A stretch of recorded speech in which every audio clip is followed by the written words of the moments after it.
is uterus cleaning, that is what called in layman terms, like doing a DNC, dilatation and curettage, is essential for conceiving. So many patients basically come to our OPD who say that their uteruses have been cleaned, और IVF के पहले madam आप uterus को साफ़ नहीं करोगे क्या? That is a very important thing जो पेशेंट्स आके बोलते हैं.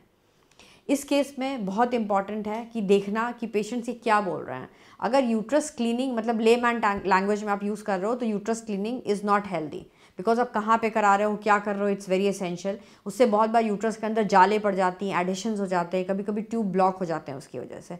पर if you are doing a proper investigation, अगर आप यूट्रस का प्रॉपर जाँच करा रहे हैं हिस्ट्रोस्कोपिकली, तो वो आप करा सकते हैं, उसमें कोई इशू नहीं है. तो यूट्रस क्लीनिंग जो है वो ज़रूरी नहीं है हर केस में करने की. एंड यूट्रस क्लीनिंग एक लेमैन लैंग्वेज है, अगर उसको प्रॉपरली नहीं किया जाए तो उसके बहुत सारे हानिकारक इफ़ेक्ट्स भी होते हैं, गुड इफ़ेक्ट्स के अलावा. हाँ, अगर हमें यूट्रस के अंदर देखना है हिस्ट्रोस्कोपिकली तो वो हम कर सकते हैं पेशेंट के लिए, बिकॉज उसमें कोई छोटी मोटी जो प्रॉब्लम होती है वो कैच हो जाती है.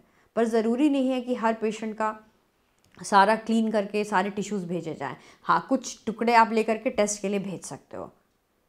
तो ये आपके डॉक्टर ही बता सकते हैं कि किस तरह की यूट्रस क्लीनिंग की रिक्वायरमेंट है, कैसी हिस्टोस्कोपी करनी है, एंडोमेट्रियल बायोप्सी करना है. इस तरह से जाके कहीं भी ऐसे यूट्रस क्लीन कराना ये एक मिथ है. ये ज़रूरी नहीं है कि आपको यूट्रस क्लीन करना ज़रूरी है एक प्रेगनेंसी के पहले. हम रखें आपका ख्याल.